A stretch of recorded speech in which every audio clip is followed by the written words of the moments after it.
Three Secrets of Fatima.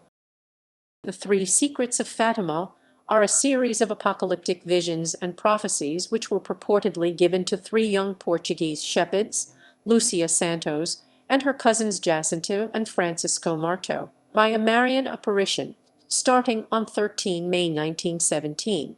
The three children claimed to have been visited by the Virgin Mary 6 times between May and October 1917. The apparition is now popularly known as Our Lady of Fátima. According to Lucia, around noon on 13 July 1917, the Virgin Mary entrusted the children with 3 secrets. 2 of the secrets were revealed in 1941 in a document written by Lucia at the request of José Alves Correia da Silva, Bishop of Leiria, to assist with the publication of a new edition of a book on Jacinta. When asked by the bishop in 1943 to reveal the 3rd secret, Lucia struggled for a short period, being not yet convinced that God had clearly authorized her to act. However, in October 1943, the bishop ordered her to put it in writing. Lucia then wrote the secret down and sealed it in an envelope not to be opened until 1960, when it will appear clearer. The text of the 3rd secret was officially released by Pope John Paul II in 2000, although some claim that it was not the entire secret revealed by Lucia, despite repeated assertions from the Vatican to the contrary. According to various Catholic interpretations, the 3 secrets involve Hell, World War I and World War II, and 20th century persecutions of Christians. Background: of the hundreds of alleged apparitions the Catholic Church has investigated, only 12 have received ecclesiastical approval, and 9 of them occurred between 1830 and 1933. Cultural anthropologists Victor and Edith Turner, who converted to Catholicism in 1958, at one time viewed the increase in Marian apparition cults as a post-industrial reaction of a disenfranchised lower middle class to a rapidly changing culture. At the age of 14, Lucia was sent to the school of the Sisters of St. Dorothy in Villars. In 1928, she became a postulant at the Dorothean convent in Tuy, just across the border in Spain. Lucia continued to report private visions periodically throughout her life. In the mid-1930s, the Bishop of Leiria encouraged Lucia, now Sister Maria Lucia das Dores, to write her memoirs in the event that she might disclose further details of the 1917 apparitions. As early as July 1917, mention was made that the Lady of the Apparitions had entrusted. It was not until her 3rd memoir, written in 1941, that Lucia indicated that the secret had 3 parts.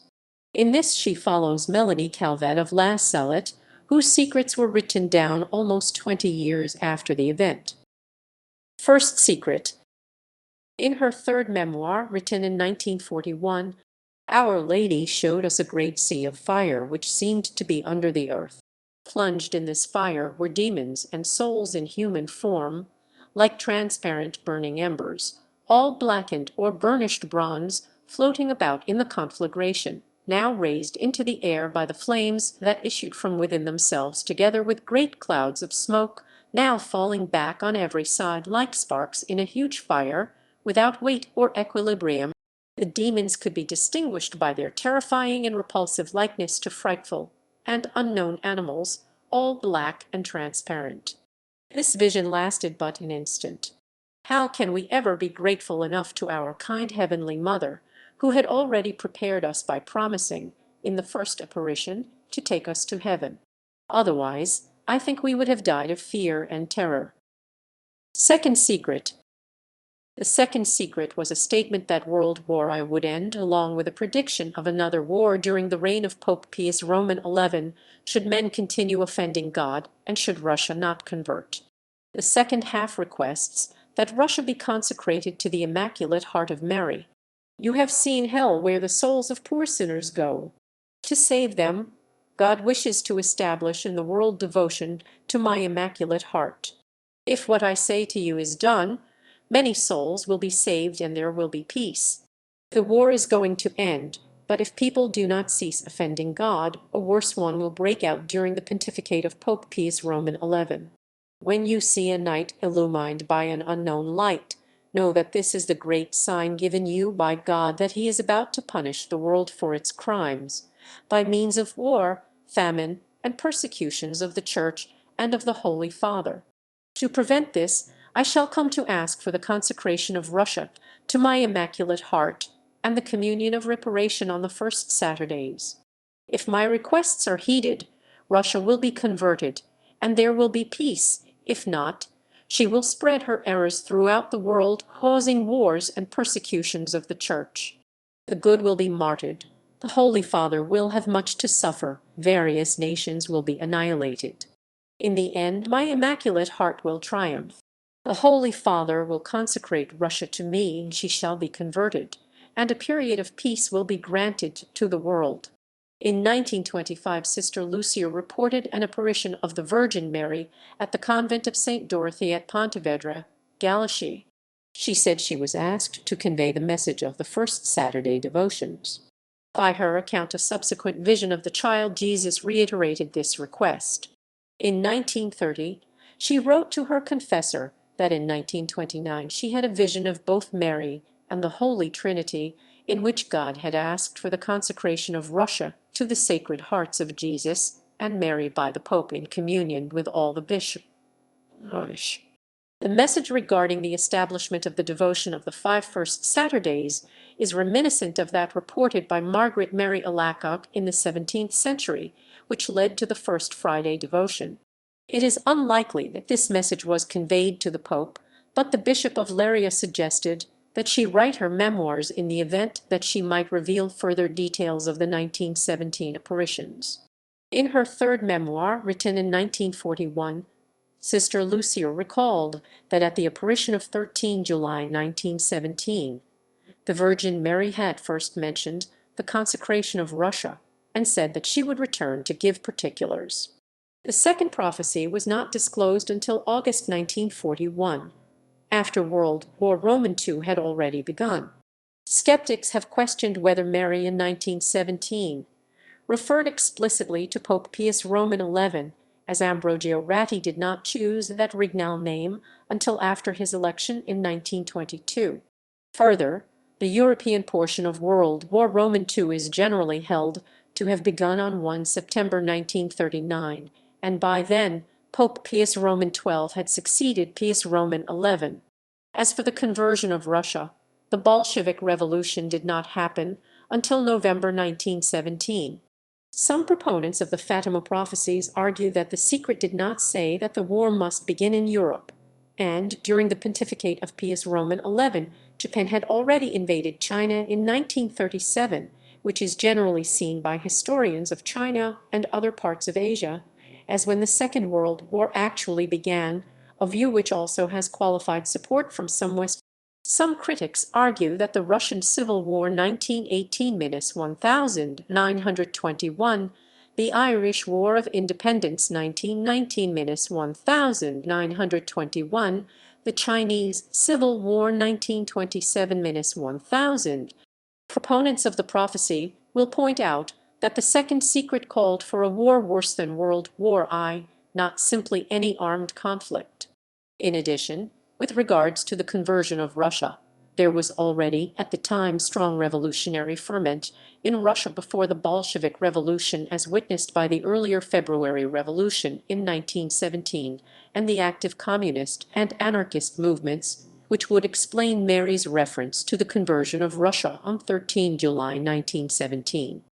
On 25 January 1938, the New York Times reported Aurora Borealis startles Europe, people flee in fear, call firemen.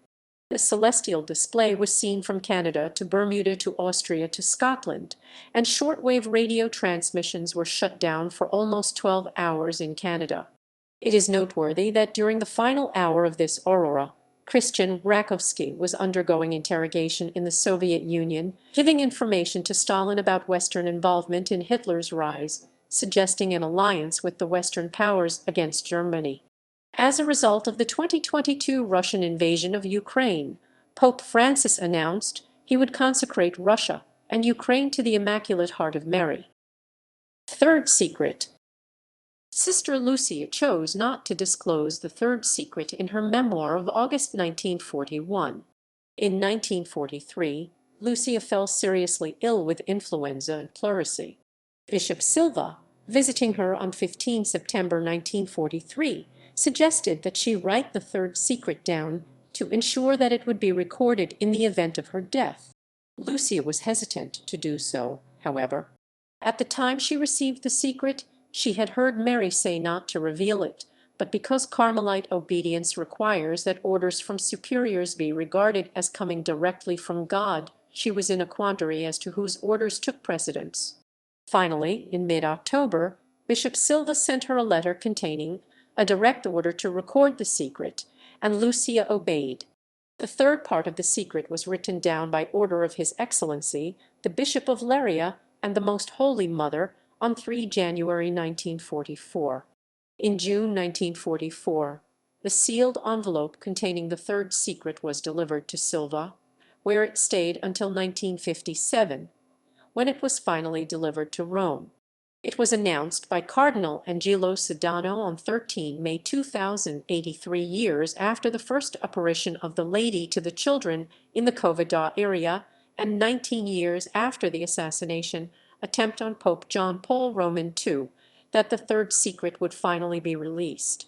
In his announcement, Cardinal Sedano implied that the secret was about the 20th century persecution of Christians that culminated in the failed Pope John Paul II assassination. The text of the third secret, according to the Vatican, was published on 26 June 2000. JMJ. The third part of the secret revealed at the Correia area Fatima on 13 July 1917. I write in obedience to you, my God, who command me to do so through His Excellency, the Bishop of Leiria, and through your most holy Mother, and mine. After the two parts which I have already explained, at the left of Our Lady, and a little above, we saw an angel with a flaming sword in his left hand, flashing. It gave out flames that looked as though they would set the world on fire, but they died out in contact with the splendor that Our Lady radiated towards him from her right hand, pointing to the earth with his right hand, the angel, and we saw in an immense light that is God, something similar to how people appear in a mirror when they pass in front of it, a bishop dressed in white. We had the impression that it was the Holy Father. Other bishops, priests, men and women religious going up a steep mountain, at the top of which there was a big cross of rough-hewn trunks as of a cork tree with the bark. Before reaching there the Holy Father passed through a big city half in ruins and half trembling, with halting step, afflicted with pain and sorrow. He prayed for the souls of the corpses he met on his way. Having reached beneath the two arms of the cross there were two angels, each with a crystal aspersorium in his hand, in which they gathered up the blood of the martyrs, and with it sprinkled the souls that were making their way to God. Time -3-1-1944. Along with the text of the secret, Cardinal Joseph Ratzinger, the future Pope Benedict Roman XVI, published a theological commentary in which he states a careful reading of the text of the so-called Third Secret of Fatima will probably prove disappointing or surprising after all the speculation it has stirred. No great mystery is revealed, nor is the future unveiled. After explaining the differences between public and private revelations, he cautions people not to see in the message a determined future event. The purpose of the vision is not to show a film of an irrevocably fixed future. Its meaning is exactly the opposite. It is meant to mobilize the forces of change in the right direction. Therefore, we must totally discount fatalistic explanations of the secret, such as, for example, the claim that the would-be assassin of 13 May 1981 was merely an instrument of the divine plan guided by Providence, and could not therefore have acted freely, or other similar ideas in circulation. Rather, the vision speaks of dangers and how we might be saved from them. He then moves on to talk about the symbolic nature of the images, noting the concluding part of the secret uses images which Lucia may have seen in devotional books, and which draw their inspiration from long-standing intuitions of faith. As for the meaning of the message, what remains was already evident. When we began our reflections on the text of the secret, the exhortation to prayer as the path of salvation for souls, and likewise the summons to penance and conversion. Despite this statement, on 11 May 2010, during a flight to Fatima, answering a question about the third secret, Pope Benedict said that we would be mistaken to think that Fatima's prophetic message has been completely realized. Then he expressed the hope the centenary of the apparitions of 1917 may hasten the fulfillment of the prophecy of the triumph of the Immaculate Heart of Mary for the glory of the Blessed Trinity, specifying that the suffering inside the Church would have originated not from external enemies, but from within the same Church. Third secret controversy. Cardinal Bertone's response. The Vatican has maintained its position that the full text of the third secret was published in June 2000. A report from the Zenit Daily Dispatch dated 20 December 2001, based on a Vatican press release, reported that Lucia told then Archbishop Tarcisio Bertone in an interview conducted the previous month. Bertone, along with Cardinal Ratzinger, co-authored the Message of Fatima, the document published in June 2000 by the Vatican that contains a scanned copy of the original text of the third secret. Bertone, who was elevated to the rank of cardinal in 2003 and held the position of Vatican Secretary of State until September 2013, wrote a book in 2007 titled The Last Secret of Fatima. The book contains a transcribed interview between journalist Giuseppe De Carli and Bertone, in which Bertone responds to various criticisms and accusations regarding the content and disclosure of the third secret. At one point in the interview, De Carli comments on an unsourced accusation that the Vatican is concealing a one-page text of the third secret which predicts a great apostasy where Rome will lose the faith and become the throne of the Antichrist. Bertone responds as follows. That's absolutely crazy. Look, are you claiming that the prophecy of Fatima is about the apostasy of the Church of Rome? That Fatima is a prediction of Rome's transformation into the throne of the Antichrist? Despite the love Our Lady has for the Pope and the Pope's for Our Lady, anyone can write books based on conspiracy theories, on biased interpretations. Anybody can take sentences out of context and present them as clues to some supposed plot to avoid divulging the truth and to transmit it in a code that only the initiates can understand. No, the whole theory you allude to is a fabrication, and this supposedly factual account is actually the sort of device the Masons used to invent to discredit the Church. I'm surprised that journalists and writers who claim to be Catholic let themselves be taken in. At another point in the interview, De Carli mentions that Cardinal Ottaviani had once stated that the third secret was written on a single sheet of paper. He also mentions that one of Lucia's memoirs contains the words in Portugal, "A dogma of the faith will always be preserved," etc., words which some believe introduce the real third secret. Describing these observations as feeble bits of evidence that neither prove nor disprove anything, De Carli asks Cardinal Bertone about the possibility of there being two texts, where the first document contains the words of the Blessed Virgin Mary, and the other contains the description of the vision published by the Vatican. Bertone answers in part that there is no first document. There never was any such text in the archives of the Holy Office. Bertone also says so. I'm not sure what Cardinal Ottaviani was talking about. Bertone also states that we have the word, better, the official confirmation of Sister Lucia. Is this the third secret? And is this the only text of it? Yes, this is the third secret, and I never wrote any other. Later on in the interview, Bertone again addresses the question as to whether a text exists with words attributed to the Blessed Virgin that was censored. There are not two truths from Fatima, and nor is there any fourth secret. The text which I read in 1959 is the same that was distributed by the Vatican. Capivilla is also quoted as saying, "I have had enough of these conspiracy theories. It just isn't true. I read it, I presented it to the Pope, and we resealed the envelope." On 21 September 2007, writers Antonio Saxai and Solideo Paolini, who have competing books on Fatima, attempted to crash a reception at the Pontifical. They stated that they wished to participate in the question and answer part of the reception. When told that the Cardinal would not be taking questions, they then tried to confront Bertone, who is the Vatican Secretary of State. Security guards hustled them out. In talking to reporters afterwards, Saxai and Paolini produced a tape recording in which they claimed Archbishop Loris Francisco Capivilla revealed that there were two texts of the third secret, although Capivilla had stated otherwise less than 2 weeks before.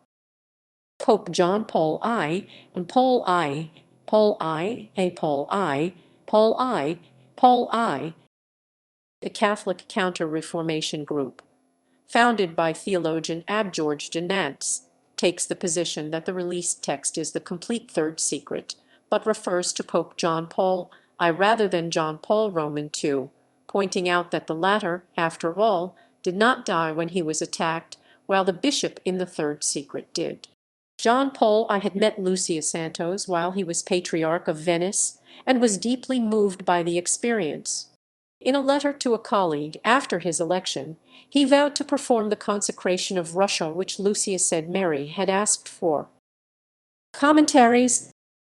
Michael Cuneo notes secret messages, apocalyptic countdowns, cloak and dagger intrigue within the highest echelons of the Vatican. Not even Hollywood could ask for better material than this.